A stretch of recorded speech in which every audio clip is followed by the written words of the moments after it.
Hold on. Marcus, you don't take your foot outside and drill that ball in the Concrete, welcome to all ball. Format unique, all access for all y'all. What the spill like? Back full of elite athletes that wanna teach and it speaks to the streets, so it feel right. Marcus Liberty, a legend on and off the court to give you what you need. Robert Reed is your co-host. Go. Yeah. Like and subscribe and follow like a crossover. Never know what might fall through this bitch tomorrow. So, all ball Chicago. All ball Chicago. All ball Chicago. All I know is all ball Chicago. All ball Chicago. All ball Chicago. All ball Chicago. All I know is all ball Chicago.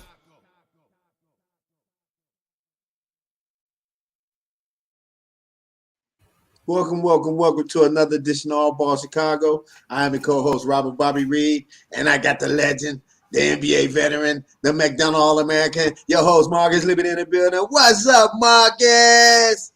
What's up, my beautiful people? What's going on, big fella? How you doing today, my man? Man, you know all is well, brother. Ain't no complaints over here, man. Just every day I'm hustling. Every day I'm hustling. Rick Ross, man. That was a hell of a song, man. Man, Ricky Ross. Say, I remember my boys, they was calling him a cookie cutter when he first came out. They was like, oh, he ain't gonna last. He a cookie cutter. For real? Yeah, Rick Ross, 15 years in the game, man. He one of the richest rappers. I told him, I said, that's the biggest boss that y'all seen thus far. You know that. I mean, that's crazy that they would say that. Yeah, man, because because he was, they thought he was trying to come off like Biggie Smalls. They thought he was trying to copycat, and in reality, he was doing his own thing. He was doing the whole Miami. He did the whole Port of Miami deal. You know what I'm saying? He sold the whole Sosa Scarface deal. So, shout out to Ricky Rose, man. Man, people are crazy, man. People are crazy, but man. I'm actually just getting over a slight cold, but so my voice, forgive me, man, if it doesn't come off right. You know what I'm saying? Man, let me tell you something, bro. You doing a lot, bro. You coaching kids and running camps, and you're around the babies all the time. So you gotta make sure you stand all the way right, man, because them germs, man, with the little kids. No doubt. But I know you actually told me, about the Netflix doc on the Redeem Team. I didn't even know. I heard people talking about, but I just didn't know what they were talking about because I was on the move and I was down, I was sick. And then when I watched it, last night, I was like, whoa, this is good. This is good, man. You see a different side of LeBron James, so it's different. I watched it. It's different. So I was like, man, okay. I kind of, from seeing a different side of LeBron James, I like him. Well, people probably say that about you, until they get to know you. Like people don't know you guys, as elite athletes. They tend to think that you guys are bougie, stuck up, and all that. Like, bro, you got a funny side too. Like people don't know. I talk to you all the time. You're a clown, dude. you might have been the class clown in school. You know what I'm saying? Like people don't know that about you unless they get a chance to get to know you. Yeah, but it was definitely a good look for LeBron James, man. I think he showed a different side of him through that doc. And but I wanted to jump in, Bob, and I know we're going to probably have some of our listeners that's going to be chiming in too, talking about that team in 2004, that summer when they lost to Puerto Rico. And it was some players missing, but also I think Kevin Garnett was getting married that summer, so he didn't participate in it. But you still had some elite talent out there. Allen Iverson, Tim Duncan, that LeBron. was crazy. You still had some good players. Mm-hmm. So my question, and I know you probably gonna spin it back on me, was it the coach? You know what? Coach? I think it had to be the coach, man. Because you look at this. Okay. Here's the roster. You had Richard Jefferson, Lamar Odom, Tim Duncan, Amari Stoudemire, Sean Marion, Emeka Offuga, LeBron James, Carmelo, Carlos Boozer, Dwayne Wade, Stephon, and Allen Iverson. Bro, just Tim Duncan and Amari Stoudemire alone. Nobody stopping them in their prime back then. So what they were saying was Larry Brown came over there overcoaching that team, trying to run sets and all of that stuff. And he was only featuring his guys, which he pretty much featured Allen Iverson the whole time. And if you know Allen Iverson, he's a one-on-one player. Not to knock against Allen Iverson, but when you got a team like that, you got to sacrifice that ball. AI. You got to play true point guard at that point. And I think Larry Brown, I put it on my page, and I know it's a lot of coaches on my page. They probably didn't like what I said, but he jagged that team. You know what? I'll even go a little further. I'll go a little deeper, right? Think about David Stern. David Stern, when they have this committee of people that want to select the coaches, want to select the players, and whatnot, it didn't start to change until Jerry Colangelo came aboard. Jerry Colangelo said, let's scratch the committee. I want to pick who I want to coach, and I'm going to pick the players too. And then they started to win because they went out and got who he go get? He go get your guy at Duke, Mike Krzyzewski, and Pop. He got Popovich to come on board too. Right. So you got those two guys, right, who understands. One of them was in the pros and one of them was in college. So they could connect with those. And Mike Krzyzewski, believe it or not, when I was watching that documentary, he knows how to get their attention.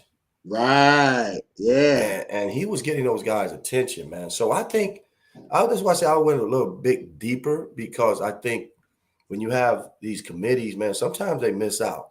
And I know he was going after the guy who was winning. I think Larry Brown just came off a championship with Detroit Pistons. I think he was with Detroit then, not Allen Iverson. I don't think he was with Philly yet. I mean, was he? I'm not sure. I think he just came off a championship. So that's what made them select him, I think.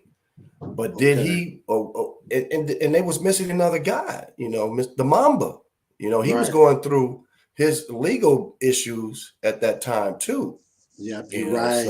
So he didn't participate. So it was a lot going on, man. That if Larry Brown, for one, like you mentioned, and I heard, I saw some of the articles, of players saying certain things about, how he's letting them get down. I think he said in one article that I was reading, Jason Kidd, the all-time leading assist guy, he told him, I want you to stop at the free throw line and make that bounce pass. And Jason looked at him like, dude, come on, man. I'm one of the all-time leading assist guys in the league in history. Right. And you trying to tell me when should I make that pass? And I think that just rubbed a lot of the players wrong. That's that micromanagement, How do you feel about when you played for coaches like that? And you don't have to say names. You've been on that level, Coaches come in trying to tell you what to do. You said it happened to you overseas, right? Yeah, I think, Bob, man, it's a difference when you have certain type of players who really knows the game. You have to let those players play their game. Like you have to let them do the do, right? And then you have some that you have to, give some instructions and tell them how and where and how to be out there on the court and where to be out on the court. You have those type of players too that needs that guidance in those directions. But then you have those other players, and I'm saying like LeBron James and your Kobe Bryants of the world, those type of players, you got to let them play. And Carmelo Anthony is one of those players too. So when you have a coach that's not on board with that and saying it's my way or no way, now these players are not going to give you their all. I mean, you can't get the best out of it. Right. You see what I'm saying? You can't get the best out of it. You know, that's just like Phil Jackson coming to the Bulls and saying, Mike, you can't do you. Right. You know, and you think Mike will be the type of player that he is today. I don't know. Mike had to be Mike. Yeah. You know, and that's why everybody wanted to be like Mike. Well, you know what, Phil, only thing I think that's a good point, man. I just think that Phil, only thing he did different from Mike was just tell him to pass the damn ball. You know, who's open, Michael? Who's open? Right. Like Mike wouldn't give him the ball up. He ain't trust him, dude. You had a deadly shooter like John Paxson who don't miss. But I'll swing back to the documentary, though. Yes. The one thing that I admire most about that whole documentary was whether or not people really realize how important it is to have leaders around like a guy like Kobe Bryant. Right. To be able to show those young guys what work ethic is all about. They didn't get to that not knowing how to play. You have to trust their instincts. You're right, Jimmy Red. You're absolutely correct. You got to let the players make plays. It was Kobe. James K. Young, I agree, man. Like, what were they saying, Lib, on that documentary, how they would come in from partying all night and Kobe was on his way to the gym. That shows you, man. That just shows you what kind of dude he was, man. Kobe was different, man. Like, for real. He was all about that basketball. You know, it's some people that say, including me, you know, I didn't work out like that. You know, that guy was, they said, 5:30, they come in from the club, they kicking it, and they all suited and booted, and they get up, man, they coming in, you know, early morning, and this dude got on his weight gloves, his athletic gear, and, you know, they like, where you going? He said, man, I'm going to work out. Like, man, this dude is different, man. This dude is different, man. And you had LeBron James in that pack. And LeBron even wasn't even doing it. You know, he wasn't working out like that, you know? Yeah. So I think Kobe touched a lot of people, man, you know, even with his work ethic, you know, like, man, people started saying, if he can do it, then I need to do it. And then what he do? He basically had all them guys working out in the morning. Yeah. It becomes contagious when your best player is like that. That's the same thing Michael did with the Bulls. They had the Breakfast Club when Pippen and Ron Harp and all them started lifting in the morning. You know, it was kind of like it becomes contagious, man. And no doubt, guys like that don't come around very often, man. No doubt. You know, you always allude to that. Like when Michael asked you to come work out, you know, what could have happened had you had got close with him? Because we just don't know. Because in our present state, we like, man, I'm nice already. You know, dude, I'm good. Right. But you know, that be in that confined environment with Kobe every day, you like, man, I gotta get my act together if I want to be in this league a long time. Well, that's just not to cut you off, Bob, but that just lets you know that Kobe had, when he came in, he knew exactly what he wanted to do, which was probably to be the best basketball player to ever play the game. And in order to do that, you got to do this, and that. And that's what he was all about, man. I think he had one common goal, and that was to be the best basketball player in the country, in the world, and break all type of records, you know, doing so. Right, you know? Right. And we can honestly say, man, Kobe Bryant might be the most skilled basketball player we've seen in our time. Like, Kyrie is definitely skilled, but we're talking about pound for pound at his size, the things that he was able to do, like what he did with Michael Jordan, the way he took Michael Jordan's game to the next level. But I want to give a special shout out to Coach K, man, the way he managed those egos, you know, how he put it back on them to be responsible for their own actions and how they need to all put all their egos, bring those egos with them from the teams that they played with and put it all under one umbrella. And let it be what it's gonna be, man. And I was just like a LeBron James growing up, man. I didn't like Duke, you know, because of, you know, what we saw, you know.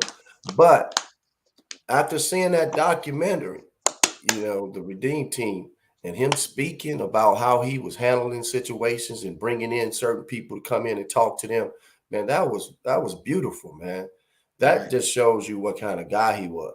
Now, I have heard some things about him that, I can't speak on, right now. Right. But for what he did for that Redeem team, man, that was pretty special, man. That was pretty special. But to lose, let's talk about when they was losing, because they put all that on that documentary, man. And I was like, whoa, and 2004 when they got their butts whooped, right? And that Puerto Rican team had some NBA guys on there too. Luis Scola on there. It was a lot of them on there, right? No, that's the Argentina. That's the Argentina team. I'm talking about the Puerto Ricans. The Puerto Rican team had Carlos Arroyo, Daniel Santiago. These guys played in the league, man, and they didn't back down from the U.S. at all, man, when they was out there. So I just think, man, Larry Brown wasn't the right guy. I think they should have gotten someone from college to probably coach those guys. Yeah, man. It's a hard thing to pick, because if he'd have won, then people would be like, oh, he did a great job.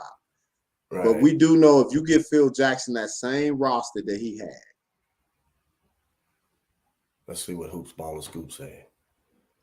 Yeah, I like. How you lose with LeBron James, Dwayne Wade, Iverson, Duncan, and Melo? Was it Larry Brown's coaching? But still, you can't lose with that talent. Hoop Scoop, I agree, bro. That's why I told, I went public, and I know it's a lot of people that love Larry Brown. It's a plethora of coaches that just feel like he's the god of all coaches, and I don't knock that, man. I just think that he had grandfathered out. You know how sometimes you can stay around the game too long and you don't change with the times? Just like George Karl when he had Carmelo and Allen Iverson that year. Like, he couldn't figure out how to let those guys coexist.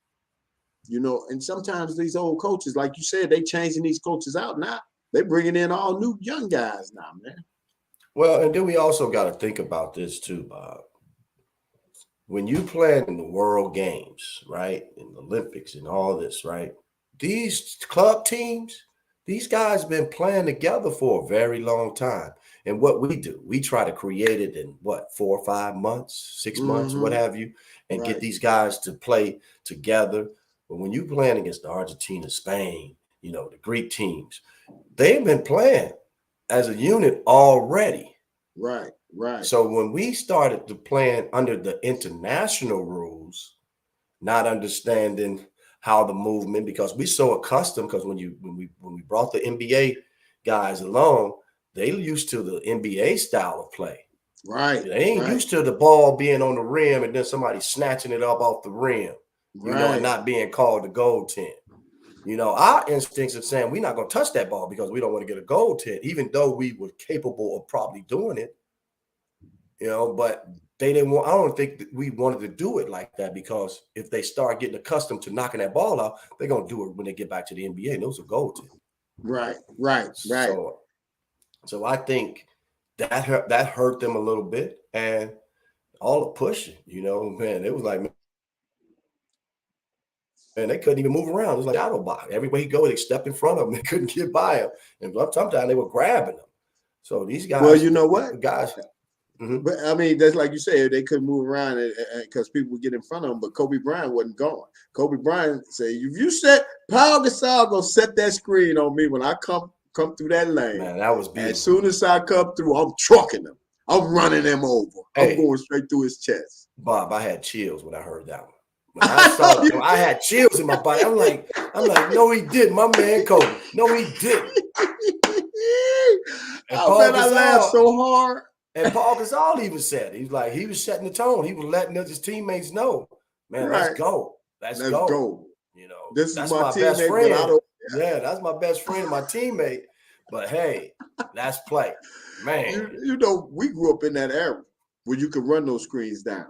You remember that? If somebody set a hard screen up, set a screen on you, you used to run through those screens. Remember, you'll get a call every now and then, but that was common.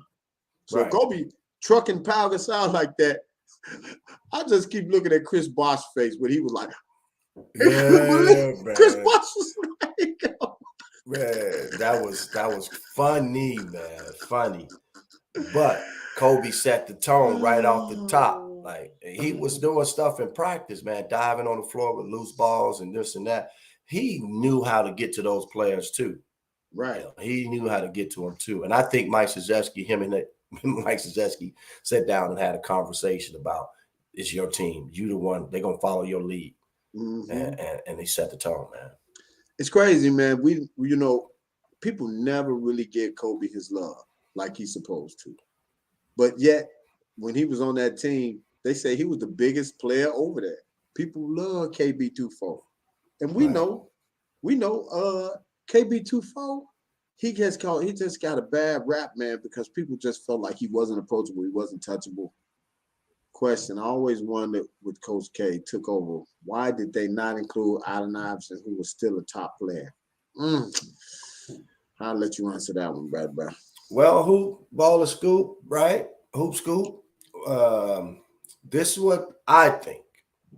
Once Jerry Colangelo became head of that, meaning he can pick who he wants to pick, he saw what happened last, Olympics, and he wanted to make some changes.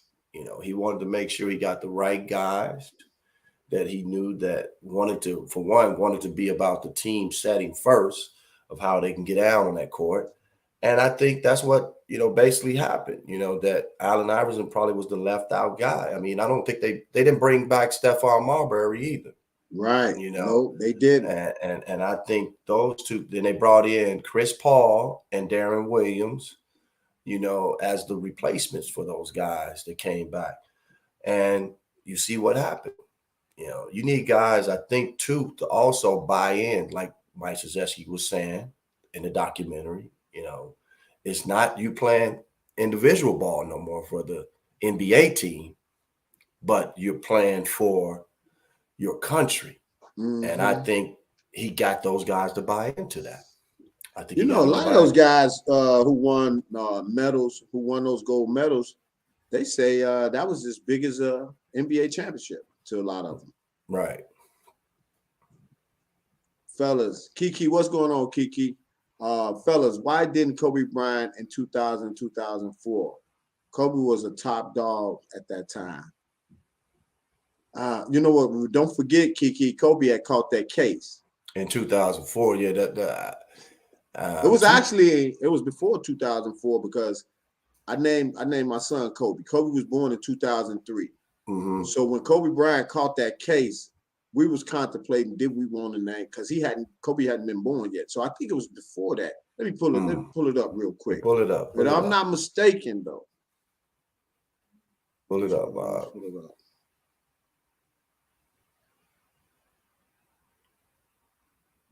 Because I just think he just didn't get picked for the 2000. That's what I think. But that was that committee again. You see what I'm saying? That was that committee.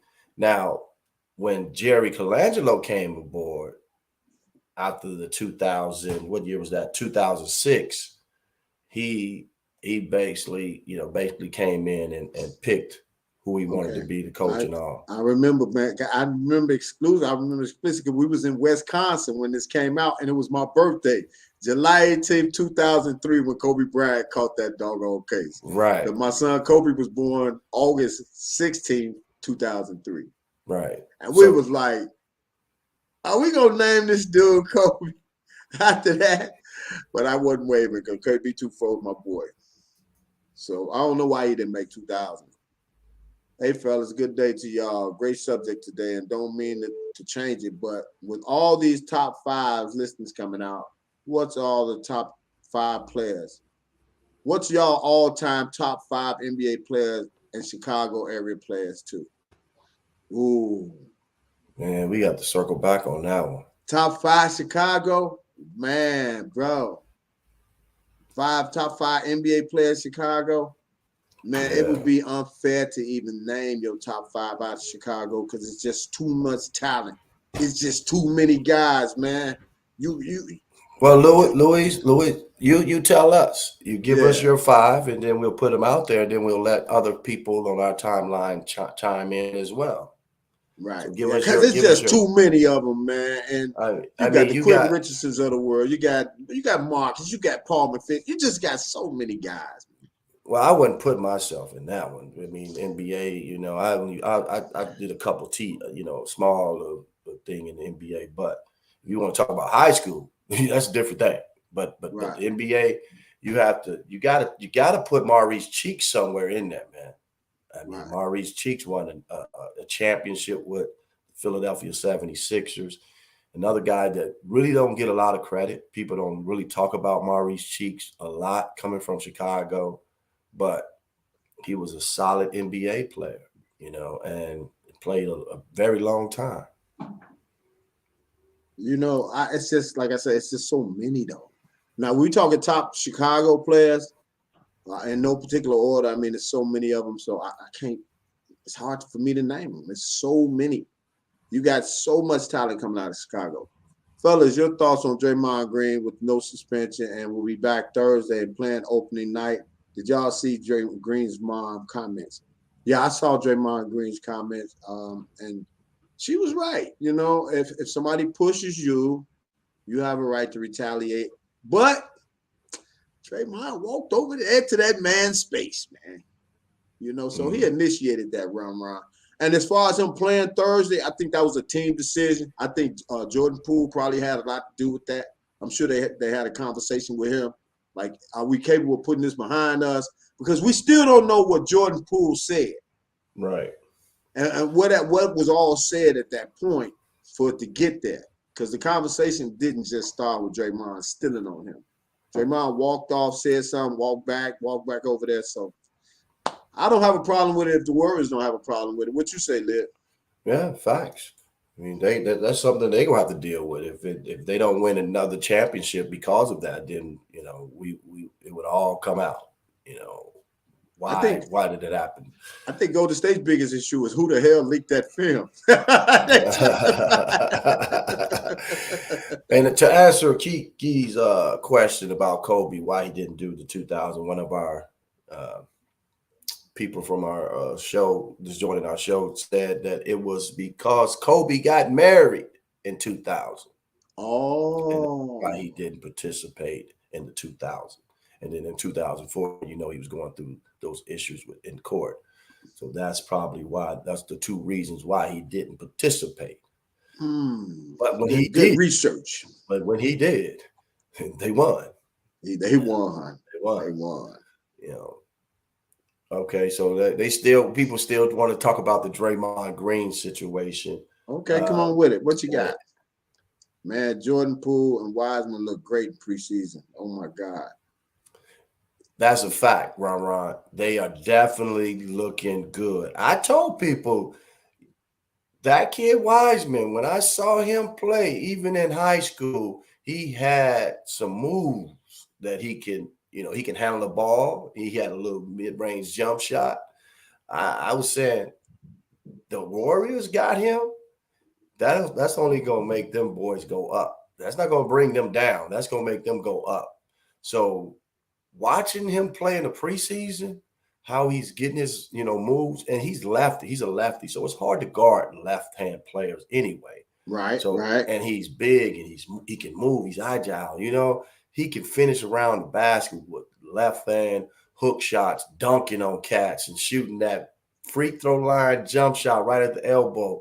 Man, the kid Golden State gonna be scary, man. It's gonna be scary. I don't think the Warriors could win without Draymond. Right. Did you see what Poole said? He wasn't happy about it, and the next day Warriors announced they're trying to finalize Poole's extension. That punch is getting Poole paid. I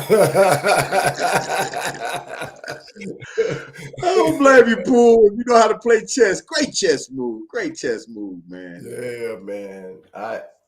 It was embarrassing. Think about it. More than anything. Yeah, it was an embarrassment on Draymond part and the organization, for it to get leaked out like it did.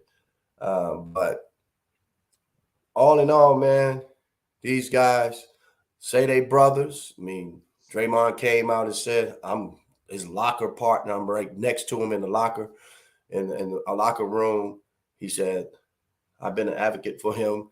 I always speaked up about him. Even when he went down to the G League, he was talking about, helping him. He was giving him calls and talking to him. So, man, let's just call it this. These are big brothers, duking it out, man. Duking it out.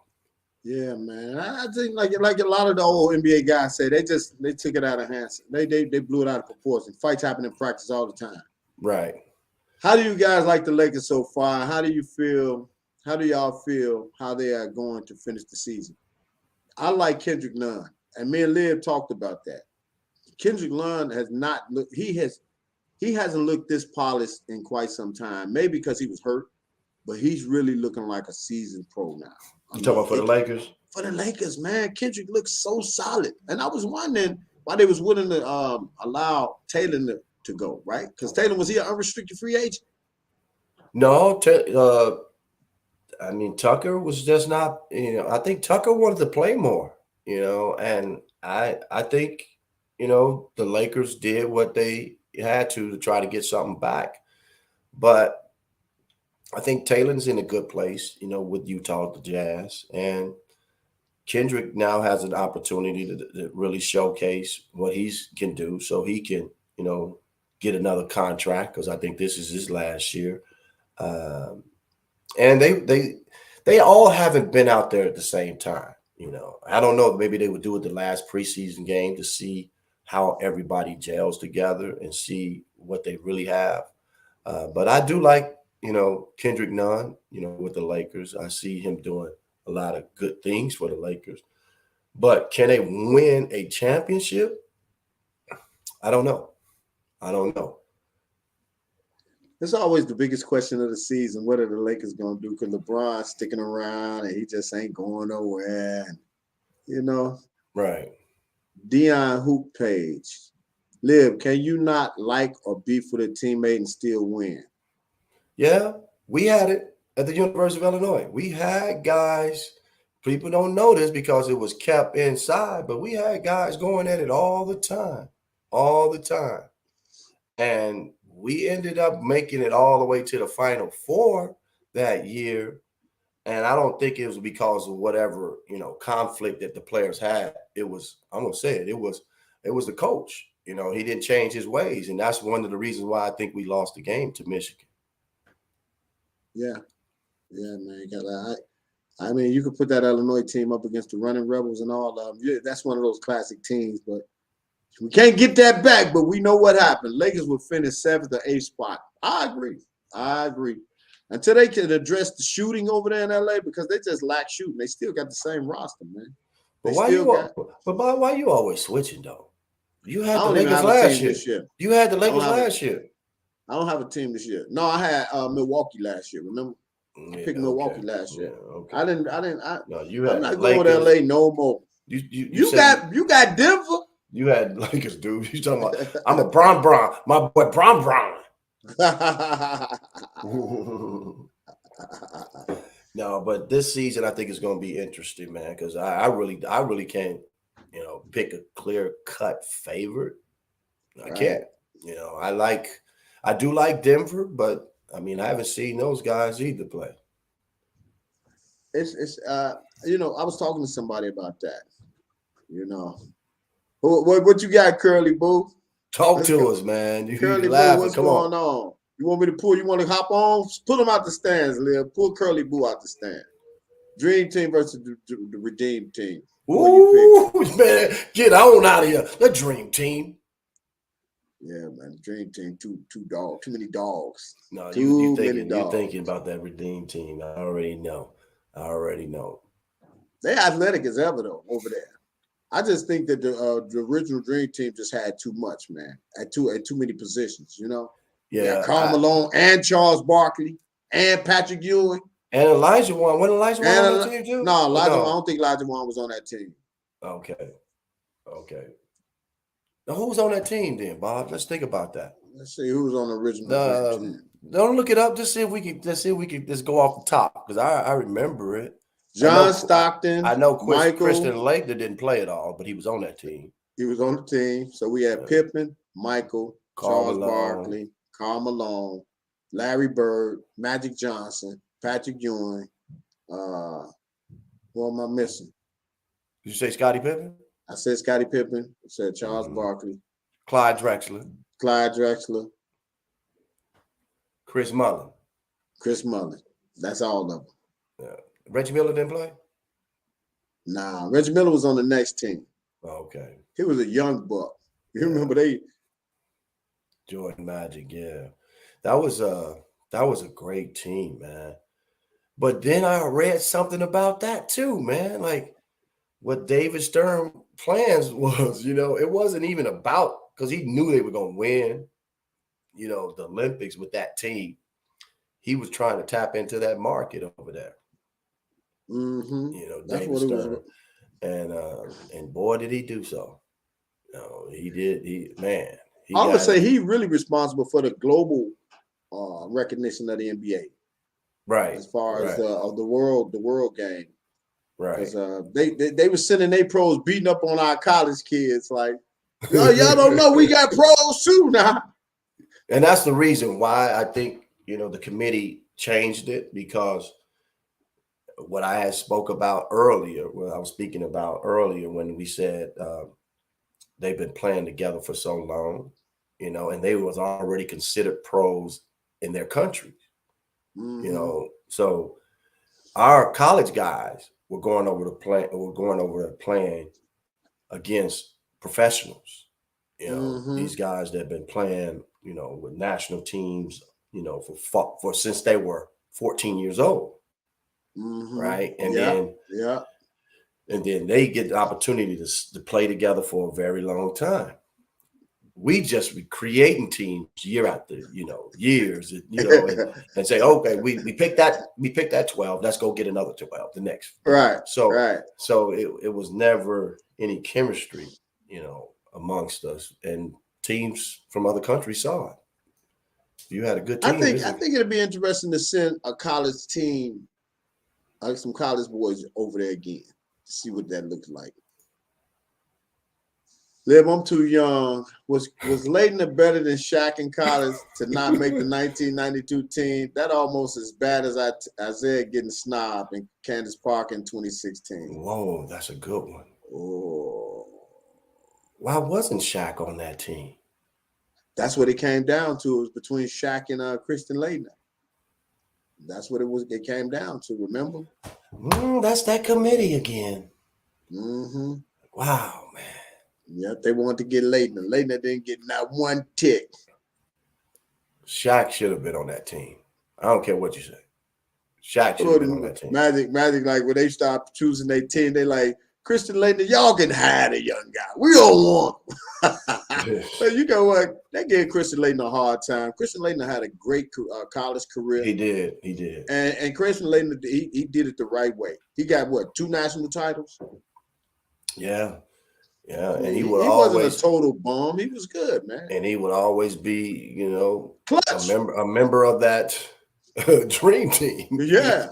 He can go write a book and tell some stories about that team if he wanted to. He really could. I remember when they beat Jamal Mashburn them in college when he hit that winning shot and stepped over that guy. Yeah, I mean, Christian Laettner wasn't no bum. You just get people give him a bad rap. It's question, Monty Williams. It's just like the Dallas Cowboys. People say that's the Americans team, and people wanted to make Duke the Americans team in college. And it was a lot of people not liking that. Like, man, I don't like Duke. I like Louisville. I don't like Duke. I like UCLA. So it was people always talking about who was their favorite college team. And some people stuck with their college teams. My brother, that dude was a diehard Louisville fan. Loved them since all the way back with who? Who was the man? Dr. Duncanstein, man. Dr. Duncanstein, Darrell Griffin. Yeah, man. Darrell Griffin. Remember that commercial back in the 80s? He had somebody threw him an alley-oop from half court and he caught it and dunked it backwards. Do you remember that CBS commercial he did? Man, he was a bad boy, man. Nobody's done that since. Yeah, he was a bad man. Somebody just sent this over to me. Chicago's Ayo just become the Bulls starting guard. Christian went to 4 Final Fours. He might have had a top 5 college career ever. I agree, man. Dallas.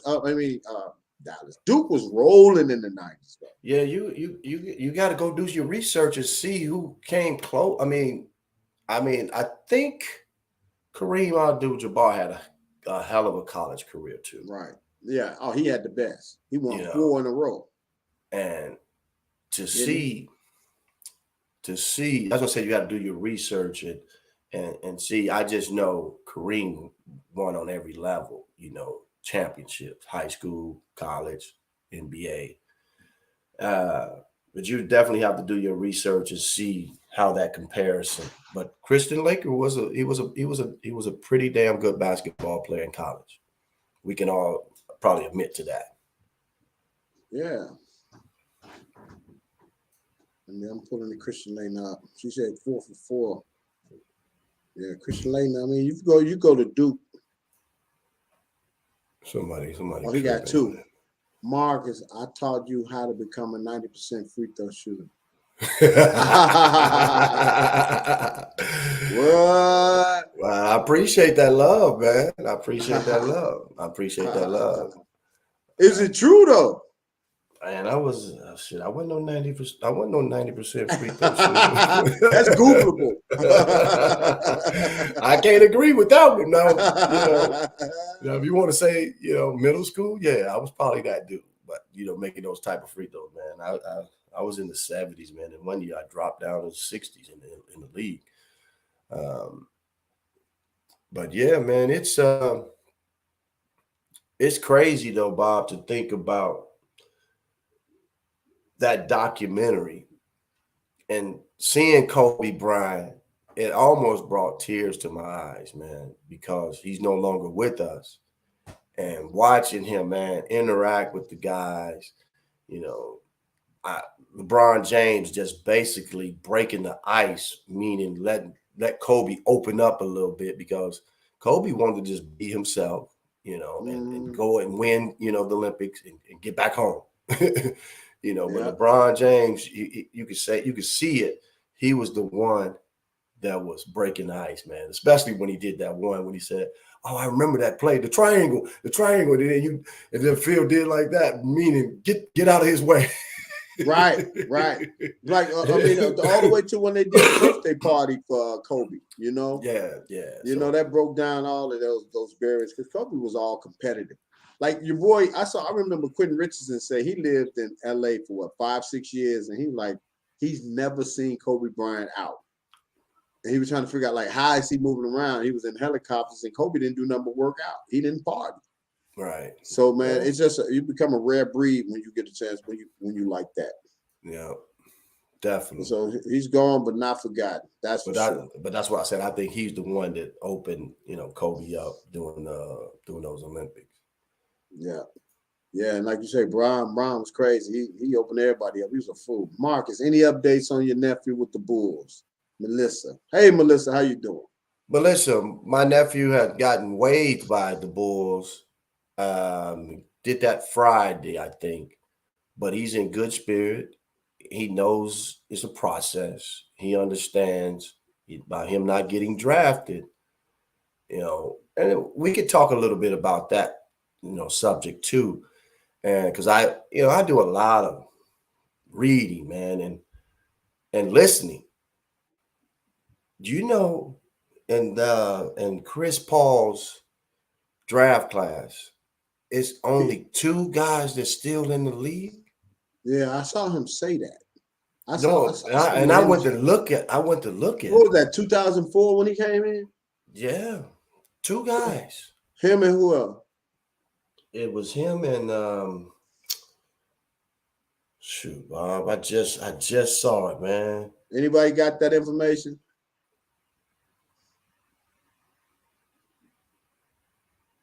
Lou Williams. It was him and Lou Williams, man. And they're still in the league out of that class. Wow. And man, it's like, wow. That's what I said. Wow. So Dwight Howard not in the league no more? Because that's 2004 when CP3 came in. What year did he come in? I think it was 2004. What year did CP3 come to the NBA? It was the same year as Jahlil Okafor. I think Jahlil Okafor was in that, wasn't he, or no? Yeah. Not Jahlil Okafor. What year did Chris Paul come to the league? 2005. Wow. Yeah, so those guys are not in the league, but two guys. That is crazy. Yeah, I looked it up because I was like, I want to make sure that I'm reading this correct. Wow, man. Oh, wow. Who was all in that class? Let me see. Yeah, Wow. Javon definitely is going to the G League, because he wants to get better. He wants to understand the game. He wants to understand a lot that goes along with playing the game of basketball in the NBA. So he's all for it. He's going to be playing for the Windy City Chicago Bulls, G League team. So make sure you guys, if you're in Chicago area, make sure you go check them out. Their first game is in November sometime. But they still running the same system, so he gets a chance to still run the same system under the G League team. But he's excited, man. That's one thing that I thought was going to break him, but it only making him stronger. It's making him hungrier.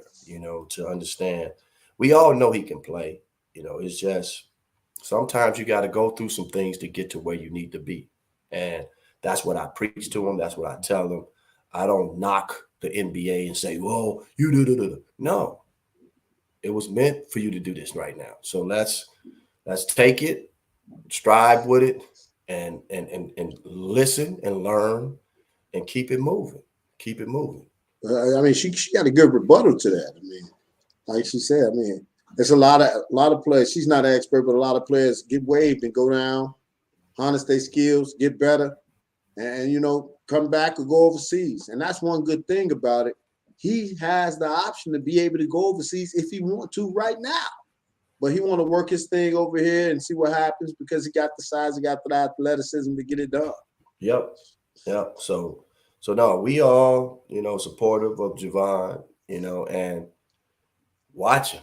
I'm telling you, hearing from me right now, watching what he do in that G League. And I'm predicting he'll be back up real soon. Because, like I said, they just put Ayo at the point. They're going to start Ayo at the point, which means Bob, that Ball is on his way out. Yeah, but Bob, now he can go play for anybody, though. It's once you get waived, now you can go to the G League and play, and now it's open season now. All 30 teams can come and ask for his service if he goes and do what he's supposed to. That's a blessing, man. That's beautiful. Yeah. I'm sure when they saw him when he got in the game the other night, boy, he had to get a heat check. That boy got right in, firing right away. He only had 4-5 minutes. He had 8. So big things coming for Jay Free. Big things coming. Definitely.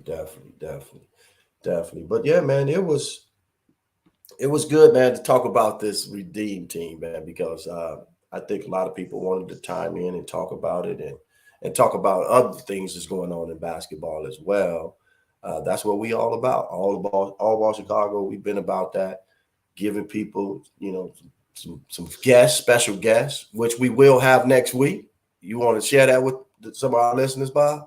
We got a couple of special guests next week. Yeah, Monday. So we gonna come on. We got a special edition Monday, and we got who? Johnny Fort, right? Johnny Fort. Got Johnny Fort coming on next Monday at noon. He's gonna tell his story. He got a documentary about his life. Like Liv knew more about him than I did. I was like, wow, I didn't know he was that cold.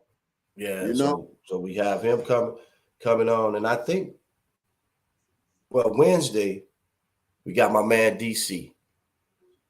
Detroit's Big finest. lefty. Detroit finest. Syracuse legendary basketball player Derek Coleman. He'll be joining us live. And so make sure you tune into that one with all your questions and things that you want to ask my man DC, because DC to me was probably one of the best power forwards in college, and he had an opportunity to do it in the pros as well. Could you imagine if he'd went to play at San Antonio with Popovich? Yeah. He'd have won him now. He'd have won a couple championships over there. Because you see what he did for Timmy. I just didn't see nobody really at that position that was really better than him. Think about that, man. Not at all. Man, he had guard skills, can shoot that rock, and was another lefty, man. Can handle it, right? Man, DC boy. So make sure you tune in next Wednesday, 12 o'clock Central Time, 1 o'clock Eastern Time. We're gonna have my man DC Derek Coleman joining us. Hey, Danny got a good question though. He said, "Liv, did you ever play for any of those games representing our country? Did you ever play at some of those Pan Am games?" You know, man, it's crazy, Bob, that Danny says that. In 1987, John Thompson was the coach of the Olympic team. They sent a letter out to the University of Illinois for me to participate in the tryouts. And I don't know what happened after that, but they did send an invite for me to try out. And I don't know if the university had to do something so I can, get the tryout, or because I was a Proposition 48, I couldn't participate. So I don't know, but yeah, Danny, I definitely got the invite to that 1987 Olympic trial. Wow, who was on that? Do you remember? No, I don't remember. You got 1987. Yeah, you got to go look that one up. Yeah, you probably wouldn't have wanted to go in there. They'd have been boning you up in there. I think that was 87, 88. So that would have been 88, Bob. No, man, I wouldn't let nobody do that to me. Man, you got it all twisted. Man. I know you caught that. I knew you catch that one, boy. Man, boy, you must have forgot, dude. You must have forgot. I know they don't put a lot of highlights about your boy out there, man, but I'm gonna get a reel going soon. And let people know really what was going on in Chicago back in the 80s. That'd be nice if you can get that reel of that run that you had during that final 4 games you played to the go down state when you was getting all them buckets. Somebody got it. Somebody got it. They don't want to show it, man. But anybody out there, especially in the Chicago land, who has the 1987 city championship game, some downstate games, the quarterfinals and the semifinals, those games, please share them with your boy, because your boy don't have them. What year was that? That was 1987. 1987, man. Unfound footage of Marcus Libby going ham. What was the numbers you had? What was your stat line? Man, shoot, 41 in both cities, the championship games. Just put it that way. City championship in Chicago, high school. And then the downstate in the state championship, 41. So 41, 38, I want to say 24 maybe, and I think I had a 19 piece in there somewhere. But yeah, man, so and it was all because of Cox though, man. I know we shared this story before, man, on here. Cox, man, he was different, man. He was different, man. He got the best. He was a maestro. He got the best out of me. I know that for sure. He got the best out of me, because I remember when I first got there, I was just trying to fit in. I was passing the ball, doing this. And one day he called a timeout. He said, "Man, son, I didn't bring you over here to pass the goddamn ball." Excuse my language. Excuse my language to all That's Sonny Cox, man. That's Sonny Cox, man. But he said that, man, and it was so funny, man. And then I can hear some whispers. Oh, shit, he about to create a monster. and man, the rest is history, man. So Cox did a lot of that, man. That's what's up, man. Man, I wish the old head would go back to that old VCR tapes and get highlights of the older players of the past and make 2 or 3 minute YouTube videos so these youngins can see. That's right, Ron. I agree with you, man. I agree with you. I mean, because we haven't seen, a lot of people haven't seen high school footage of Isaiah Thomas, Mark Aguirre, Mitchell J.J. Anderson, Nick Anderson when he was at Prosser. I want to see those type of videos of guys, Tim Hardaway, high school. somebody need to Somebody do. pulled some Tim Hardaway footage up though, playing against Simeon. Did you see that? But that was all. That's what I'm saying. That was at the city championship. I'm talking about games where, man, like I bet you Tim Hardaway knows exactly what game he got really crazy and busy on the court, but nobody videoed it. You know, nobody. Right. Somebody videoed it, but they don't want to share because they might was in the video. They probably was in the video. Right. But the same thing with me. It was some games, man, where I know I didn't miss too many shots, but I can't find the video. Right. You know, so it's crazy, man, for people not to want to share that, especially to the Chicago young cats, you know, so they can see, man, not only did this guy Marcus Liberty on All Ball Chicago, you know, do this and help kids and bring on certain guests, but man, he was a bad boy on that court. You know, that's Googleable. It's Googleable though. Oh, we just need the video. It's sad that, but technology wasn't there yet. Imagine if it was YouTube. I'm not talking to known players, the players that don't get that much love. Tracy Dildy, yourself, live just where we could type in your name and highlights show up. Yeah, man. And Tracy, and Ron, what you said, Tracy was, man, he can handle that rock. He can handle that rock. And even Ramel Shorter, you know, who was on that team, man. Even my man St. Anthony, you know, who played Clemens, who played at Phillips High School. I want to see tapes of them, you know, like getting down. Ephraim Darius Clemens. Yeah, when he was. Yeah, because when he got to college, he didn't look that good. But and then Darius Clemens. Oh, no, I'm not talking about him. I'm talking about St. Anthony.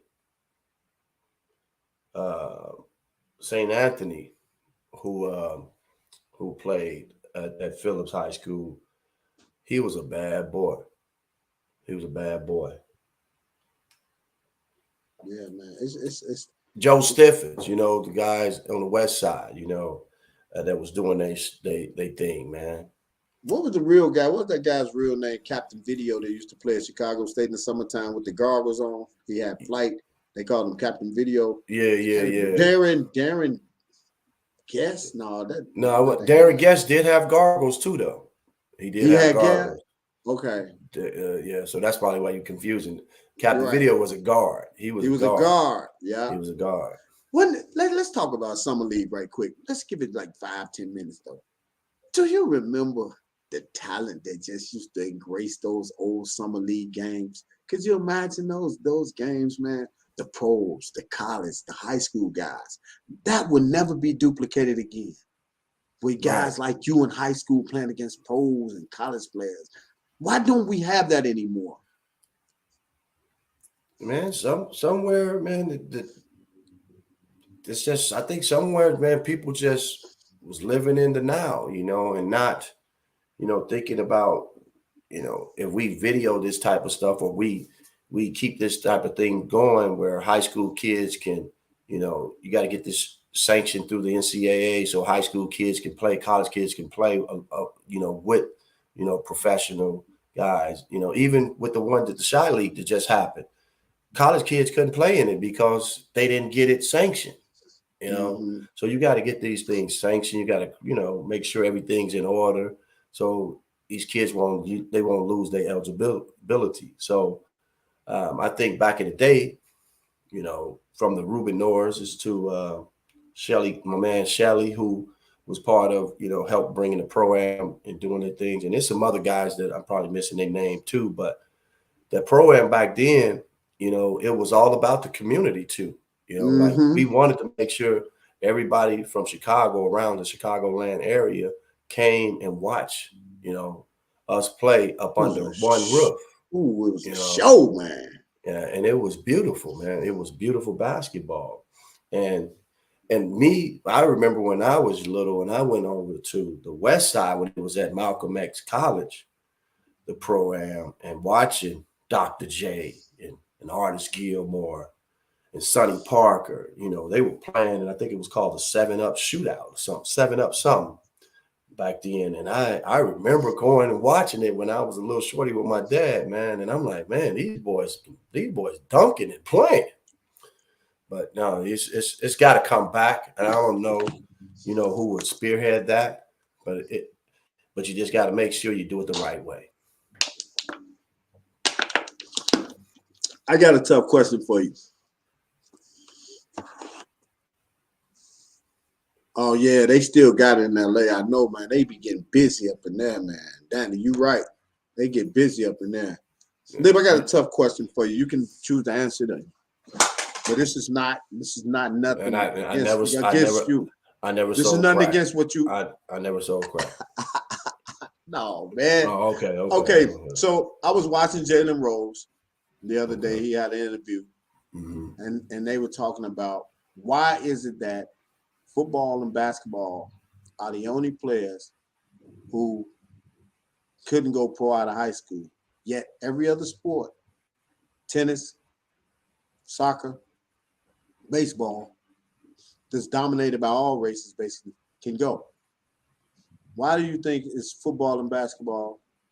They keep such a strong hold on football and basketball.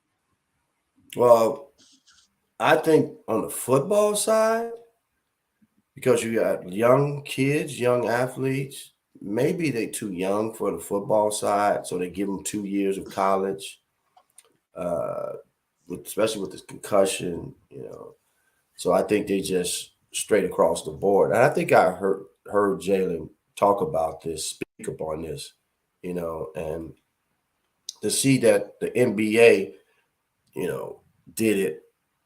Because I kind of get the NFL part because of, kids are really young and you getting hit with those, helmets, and Right. concussions and whatnot. But on the basketball side, it's proven that some of these guys like LeBron James and Kobe Bryant, are Hall of Famers that came out of high school and did well in the NBA.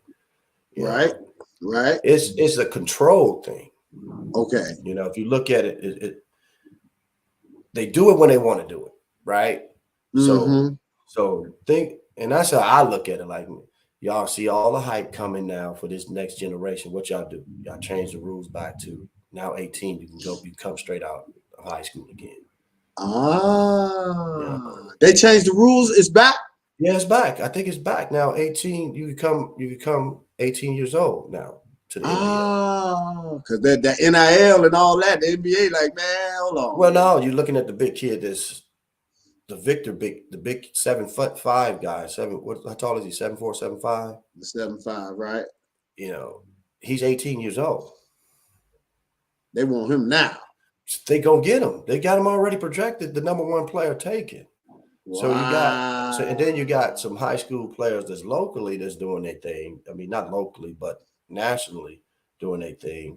So it's all about money, man. You really think about it. Yeah.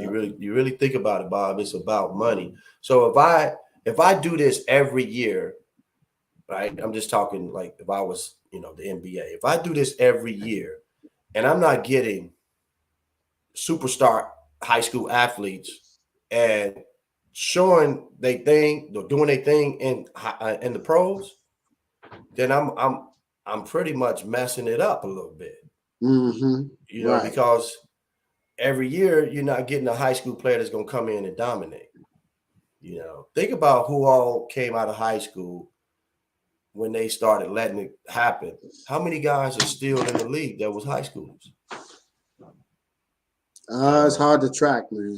It's hard to track, man. I mean, we know the guys who did it: Jermaine O'Neal, Kobe Bryant, Kevin Garnett, LeBron James, and then you go back in T-Mac. Those guys. It ain't a lot. But it's all about that's opportunity, man. Yeah, and I like what Jalen Rose. He really do speak his mind, and I think it's helping a lot, with people to get understanding of what's really going on behind the scenes because he's been there and done that, and then he's working for the NBA, doing ESPN. What is he doing on with color the NBA? Commentary with the NBA, right? Sideline reporting, basically. Yeah, Jalen Rose, he speaks from the gut, and that's why I asked. I figured, I know that's one of your guys, so college football and college basketball are both money-making entities. If you take away the best players and let them go pro, then you hurt the college game. Facts. Miguel, you're right, man. You're right. Facts. And then, you think about that, Bob, too. If you do that, will it be, will we talking about the Kentuckys and the Dukes of the world? Right. Because they were getting the top athletes back then. And I'm talking about back then. I'm not talking about, where we're at now. But if I wanted to play, I think if I wanted to play in the NBA and come straight out of high school, I think you should have that opportunity. If you feel that you're ready to do it, I think you should, let them do it. Right. Everybody's not ready. Everybody's not ready. Some people want to go to college. Right. Like people was like, why you didn't, man, I wanted to go to college. Had to experience that, man. Can't take away the memories you had at the University of Illinois, man. The 3 years you had there, man. Come on, bro. Yeah, I wanted to go to college, man. So it was all good, brother. Yeah, Curly man. Boo, what you say? Let's see what Curly Boo say. Charles Perry, aka Captain Video. There you go, Curly Boo. There you go. Boo. For those who don't know, Curly Boo, Harlem Globetrotter. Yeah, man. Curly Boo Johnson, man. He had them handles. I wanted to do Curly Boo. Did you change your name, or was that your original name? Did you try to take Curly Neal's name? I always wanted to ask you that. Did you try to take Curly Neal's name? Y'all know Lefty from Chicago. I can't think of his last name. He is big up in Chicago. Lefty Chicago boy. basketball. He's an older cat. Yeah, Lefty Biznoid. Yeah, we had him on the show. Lefty boy, that's what we talking about. With the wild style camera.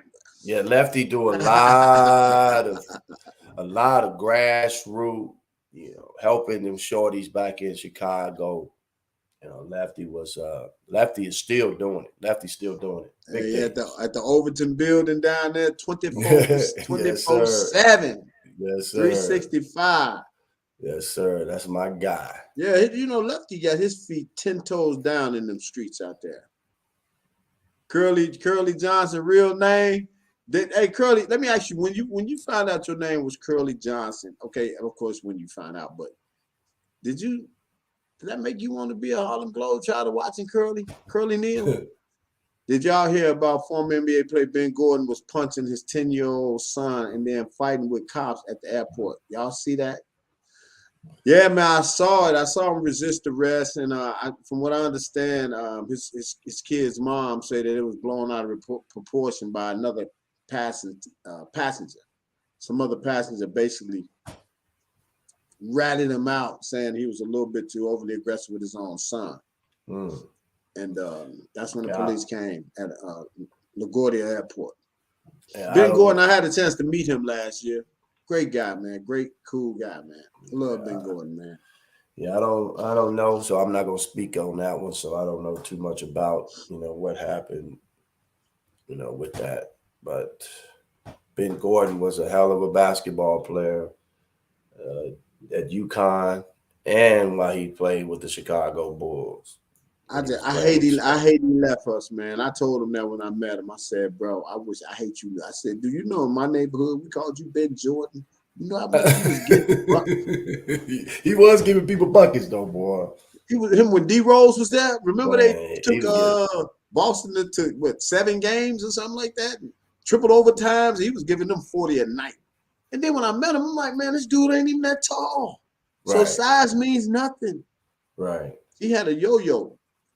Who was another, before we get out of here, but who was another guy that you thought that played for Chicago Bulls in any era that didn't get that recognition but was still balling for Chicago, the Bulls?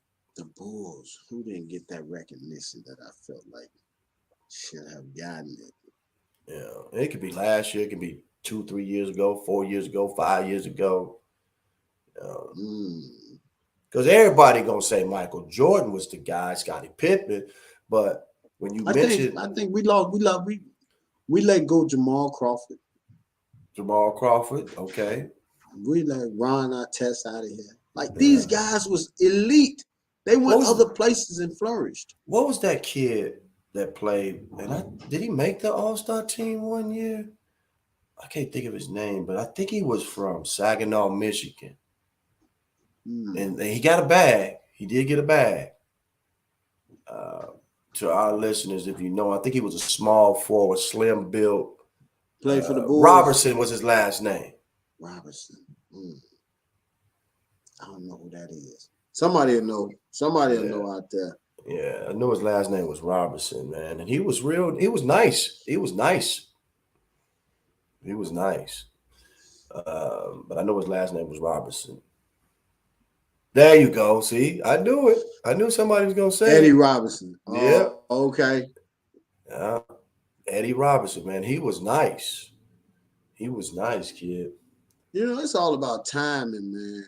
You know, it's all about timing with professional sports, any sport, as a matter of fact. But here's what I want to ask, right, to some of our listeners and you, Bob. When basketball players, they get they max deals or great contracts, and then they fizzle out a little bit, and then they go play somewhere else, and they seem to not be the same type of player. And I just want to know, is it because they already got the money now, or the situation they were in before was just a great situation, great coach, great atmosphere, great teammates? Because I think this happens a lot. You know what? Money provides relief. You know, you ever close a deal or get a big check from somewhere, and you just feel like, okay, I can chill now. I got this. I'm cool. Yeah, and I couldn't imagine getting $20 million. But why would you have, if you just got in the league, right? I'm just throwing this out there. You just got in the league. You're young. You're 21 years old. You just got a 4-year deal, right? For $80 million. So I'm throwing out that $20 million that you just said. So you'll be 25, right, when that contract is up. So, and then some other team picks you up at free agency, but you don't go perform like you performed when you got that $80 million. And you just said because it relaxes you, right? Yeah, it gives you that it gives you that comfort. Yeah, right. You become complacent. Money will do that. But why not go get another $80 million? Very few players, man, have the mental capacity to stay driven beyond the money. We've seen it happen. We saw it with James Harden. As soon as James Harden left Houston, they gave him $200 million somewhere else or whatever. And he fizzled out, bro. I mean, James Harden is not the same James Harden that we know.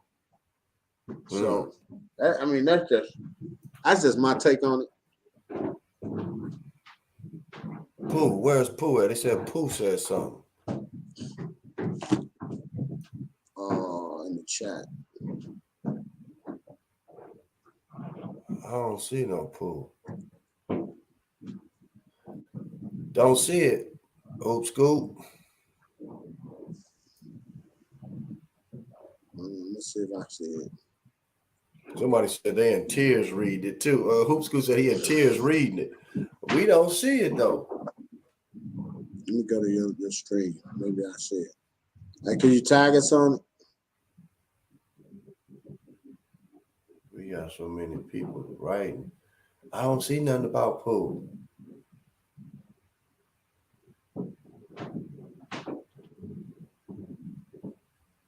And when he say Pooh, are they talking about D Rose?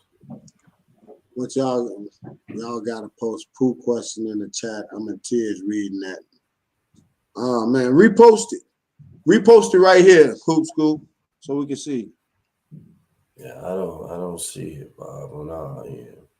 I don't see it either. I'm looking for Pooh. I don't even see Pooh on here. Yeah, I don't see it.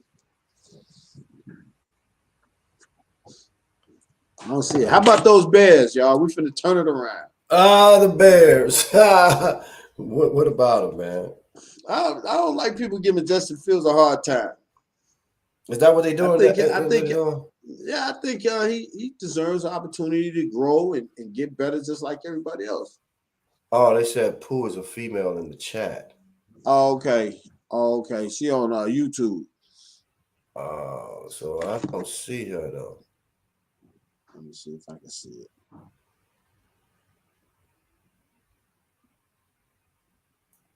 They said Pooh's cracking them up though.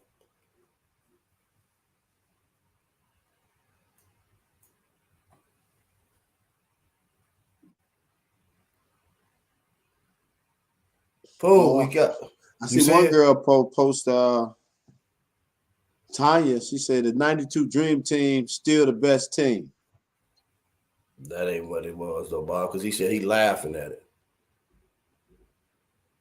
He said he laughing at it. But yeah, you said the Bears. Is the Bears going to win the Super Bowl, Bob? Not this year.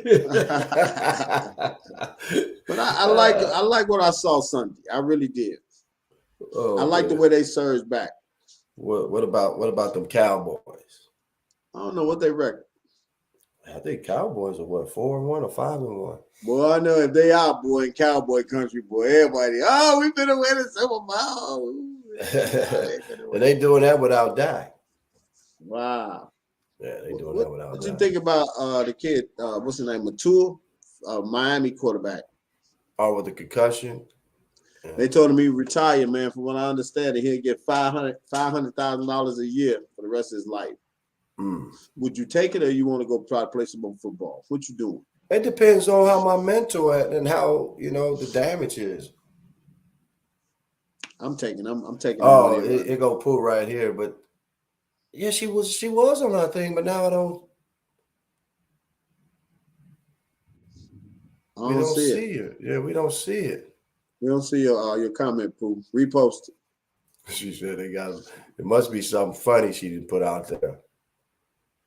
Yeah, but anyhow, man, it's we gonna have to get ready to get up out of here, man. And so I gotta go do some training. But Bob, I'm trying to see if we can get it. Danny say, well, if y'all going to talk about the Bears, then I'm out. Talk to y'all fellas later.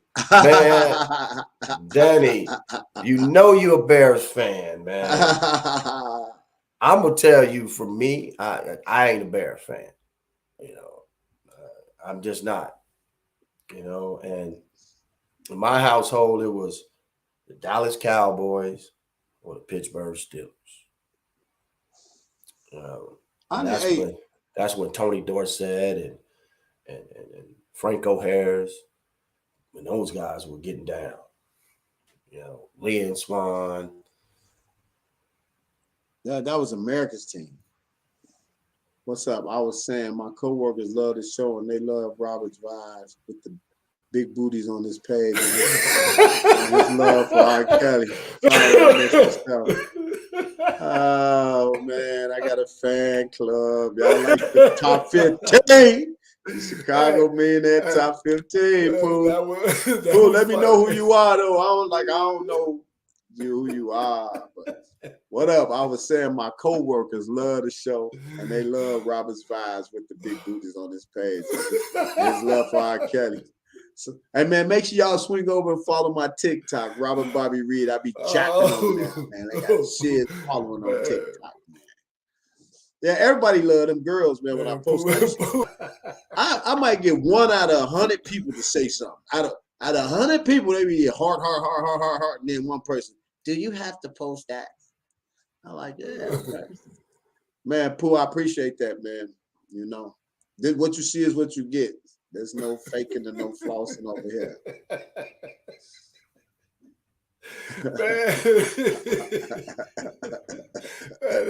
I told the listeners, Bobby Reed is the jack of all trades, man. He's touching everything, everybody. I'm not touching the girls, though. I'm talking about your images and your pictures that you put out there, man, from sports to comedy to females to, I mean, you just a jack of all trades. Oh Hey, man. you gotta enjoy life. They be like the OG's a big freak. They love it.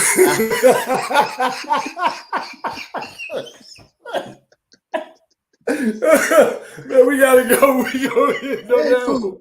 Hey, Pooh. Hey, you gotta admit though, they be some dimes though, don't they? Boy? Hey, what? That's how I like my girl. That's how I used to like her when I was active. Pooh, we gonna end with that one. We appreciate you. We appreciate you for chiming in, sharing that with us. Man. You just never know the streets is watching. My boy always tell me that, Bob, man, you gotta watch how you moving around out here, man. The streets is watching. I walk outside, I don't see no streets watching. Oh boy, man, Pooh, we love it. Oh, thanks for tuning in. Sorry to pour all the tears out, but y'all have a blessed day. Sorry to pour in tears, but she said you a freak. Go out and get the coaching advice. Make sure y'all get the coaching advice from the freak, man. The Greek freak. No, man. I'm from the Hunters. It's the Hunters freak, man. Can hardly see it though. Hey, boy, I tell you, there'd be more women watching, looking at them than men. Man, Quiet as kept. But again, man, let's thank all our listeners. Danny Spencer, man, Pooh, Jimmy Red, man. Thank you guys for tuning in, man. Your boy Don, right? Ron, Jimmy Red. I said Jimmy Red. Hoop Scoop, man. Curly Kiki, Tanya, Derek Sykes, Miguel.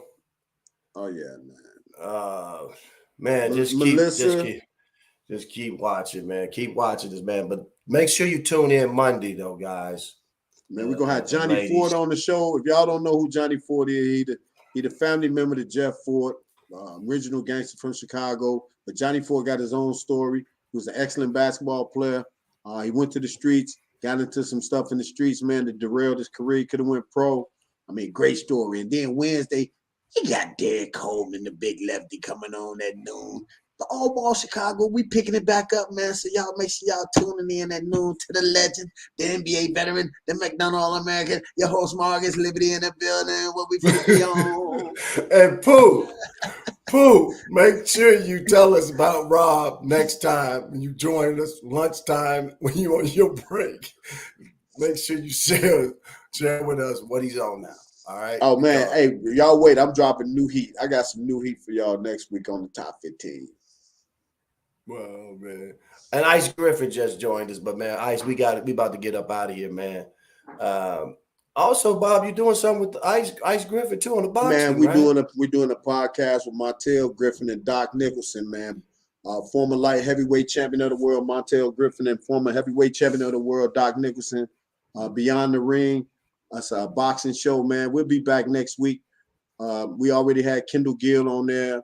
We had Shannon the Cannon Briggs on there. I mean, it's a great show, man. So they can go back about boxing. They can go back and get that on YouTube too. Yeah, you can get it. Check it out. Some of them up on YouTube. Most of them up on my page, and some up on Instagram. But that's another one because they coming over to AMEG TV with us with All Ball Chicago. And also, man, make sure y'all tune in. Keezo Brown's documentary gonna finally drop on the 15th. So we can just hear Keezo's story, man. He's not trashing anybody in it. No. He's just showing you how just one night smoking marijuana could change your life forever. That young man was a hell of a basketball player too, man. A hell of a basketball player. He was the next big thing to coming out of Chicago, man, Keezo Brown. And it's sad with what happened, but man, I'm glad he's doing okay. And I think you said he's still playing basketball. Yeah, he's playing actually right now. He's playing over in Mexico. Yeah, he's playing now. And so big ups to him, man. That he's sticking to what he loved, man, and that's playing basketball. But you know, I can't wait to see the documentary, man. I can't wait to see it. Yeah. Well, it's on that note, man. I gotta give me something to eat, big guy. Man. Just don't be putting no girl. Don't forget to like and subscribe. Thank y'all for watching. Chicago, oh, Chi-Town.